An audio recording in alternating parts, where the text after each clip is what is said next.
الشيطان الرجيم. بسم الله الرحمن الرحيم. قل هو الله أحد الله الصمد لم يلد ولم يولد ولم يكن له كفوا أحد. بسم الله الرحمن الرحيم. قل أعوذ برب الفلق من شر ما خلق ومن شر غاسق إذا وقب ومن شر النفاثات في العقد ومن شر حاسد إذا حسد. بسم الله الرحمن الرحيم. قل أعوذ برب الناس ملك الناس إله الناس من شر الوسواس الخناس الذي يوسوس في صدور الناس من الجنة والناس. بسم الله الرحمن الرحيم. الحمد لله رب العالمين الرحمن الرحيم مالك يوم الدين. إياك نعبد وإياك نستعين. اهدنا الصراط المستقيم صراط الذين أنعمت عليهم غير المغضوب عليهم ولا الضالين. آمين. بسم الله الرحمن الرحيم. ألف لام ميم. ذلك الكتاب لا ريب فيه هدى للمتقين الذين يؤمنون بالغيب ويقيمون الصلاة ومما رزقناهم ينفقون. والذين يؤمنون بما أنزل إليك وما أنزل من قبلك وبالآخرة هم يوقنون. أولئك على هدى من ربهم وأولئك هم المفلحون. صدق الله العظيم. بسم الله الرحمن الرحيم. نحمده ونصلي على رسوله الكريم. اما بعد. ناظم جلسہ صاحب نے 29 پر ختم کرنے کے لیے کہا ہے. 25 ہو گئے ہیں. میرے موبائل میں 4 منٹ ہیں. میں اسی میں اپنے تاثرات بھی پیش کروں گا, دعا بھی کرا دوں گا. تو پروگرام کا ٹائم تھا, دعا شامل نہیں ہے اس میں؟ نہیں انشاءاللہ. تو یہ جو پروگرام مدرسوں کی طرف سے کیا جاتا ہے, ایک طرح سے ماحول میں ایک جوش پیدا کرنا ہوتا ہے اور آمادگی کہ لوگ دین پڑھیں اور دوسرے اداروں کی کارکردگی جو معاونین ہیں, اہل تعلق ہیں, ان کے سامنے آ جائے اس لیے پروگرام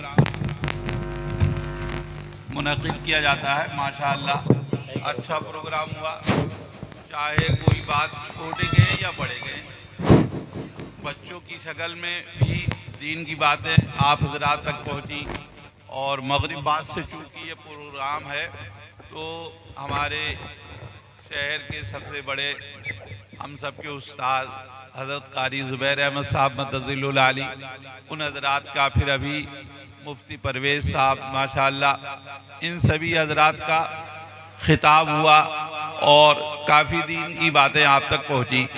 اب ظاہر سی بات ہے کوئی موقع نہیں کہنے کا، میرے دل میں خود ایک بات آ رہی تھی، میں اسٹیج پہ آیا، میں سچی بات کہتا ہوں کہ چونکہ بعض لوگوں کو صحابہ کے تعلق سے وہ محبت نہیں جو درکار ہے، تو میرے جی میں آ رہا تھا کہ میں عظمت صحابہ کے عنوان سے کچھ معروضات پیش کروں، اس لیے کہ قرآن جب اترا تو ہم نہیں تھے، اور حضور پاک صلی اللہ علیہ وسلم کی جو تعلیمات ہیں احادیث کی شکل میں، ہم میں سے تو کوئی نہیں تھا 14 سال پہلے، تو دین جو ہم کو ملا، قرآن ہم تک جو پہنچا، احادیث جیسے اس سے پہلے صحیح بخاری کا تذکرہ آیا، تو یہ صحیح بخاری جو ہے یا صحیح مسلم، اس کو ہم سن تو نہ رہے تھے، نہ ہمارے پرکھے سن رہے تھے، یہ پورا دین ہم کو صحابہ کے واسطے سے پہنچا ہے۔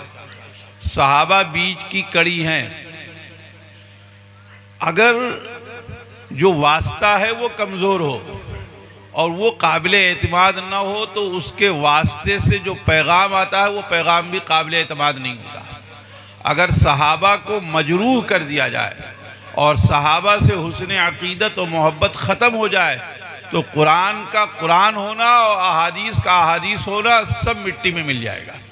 ہم نے اللہ رسول کو ابوبکر و عمر و عثمان و علی کے واسطے سے جانا ہے، ہم نے قرآن کو ابوبکر و عمر عثمان و علی کے واسطے سے جانا ہے، ہم نے احادیث جو صحیح بخاری کا مجموعہ ہے، صحیح مسلم کا مجموعہ ہے، سنن ابی داؤد ہے، سنن ترمذی ہے، سنن نسائی ہے اور سنن ابن ماجہ اور دیگر احادیث کے مجموعے ہیں کہ یہ رسول اللہ صلی اللہ علیہ وسلم کے ارشادات ہیں، تو ان کو تو ہم نے صحابہ کے واسطے سے ہی جانا ہے۔ اس لیے اگر صحابہ سے بدگمانی ہوگی دین و ایمان نہیں بچے گا۔ ایمان بچانے کے لیے صحابہ سے محبت ضروری ہے۔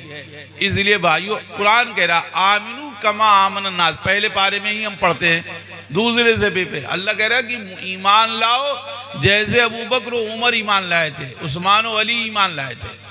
تو ایمان میں اللہ نے تابع بنا دیا کہ جب ابوبکر و عمر عثمان و علی جن چیزوں کو انہوں نے مانا ہے تم بھی مانو گے تو مومن ہوگے، ورنہ مومن چلاتے رہو، اپنی مسلمانی کا ڈھنڈورا پیٹتے رہو تو مسلمان اللہ کی نظر میں تو نہیں ہوگے۔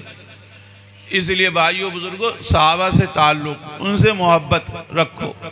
اور ایک چیز ہم عرض کر رہے ہیں، ہم ناجائز ہونے کا فتویٰ نہیں دیتے، مفتی اسلم صاحب تو خود مفتی، مجھے کوئی حق نہیں فتویٰ دینے کا۔ یہ گلپوشی جو ہے یہ ہمارے بزرگوں کا مزاج نہیں رہا، میں ناجائز نہیں کہتا کہ یہ ناجائز ہے، لیکن مزاج ہمارے بزرگوں کا نہیں رہا۔ جن بزرگوں کو ہم نے دیکھا اور ان کے یہاں یہ چیز نہیں، اس لیے اس کی میں زیادہ حوصلہ افزائی نہیں کرتا اور پسند نہیں کرتا، میں اپنی ناپسندیدگی کا اظہار کرتا ہوں۔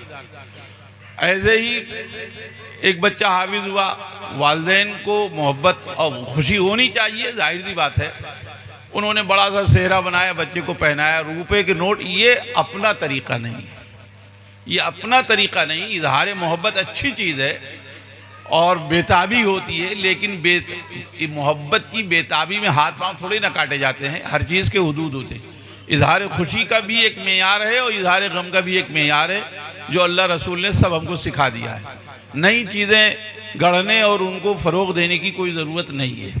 اللہ تعالی ہم سب لوگوں کو کہنے سننے سے زیادہ عمل کی توفیق عطا فرمائے، اس ادارے کو بے حد قبول فرمائے، تمام معاونین کو قبول فرمائے۔ اللہم صلی علی سیدنا مولانا محمد وعلی آل سیدنا مولانا محمد وبارک وسلم۔ ربنا ظلمنا انفسنا وإن لم تغفر لنا وترحمنا لنكونن من الخاسرین۔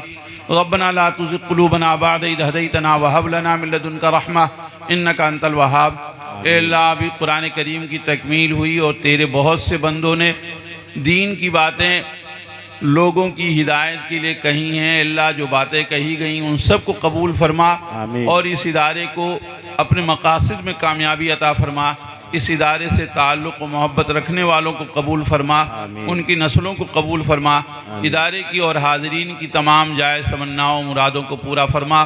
وصلی اللہ تعالی علی خیر خلقی محمد وآلہ واصحابہ اجمعین برحمتک یا ارحم الراحمین۔ ایک چیز میں اور عرض کر دیتا ہوں کہ جب قرآن کریم پڑھا جائے نا تو اعوذ باللہ من الشیطان الرجیم ضرور پڑھا جائے۔ ہمارے ایک بچے نے وہ قرآن کی آیتیں تو سنائی لیکن بسم اللہ سے سنائی، اعوذ باللہ چھوڑ دیا۔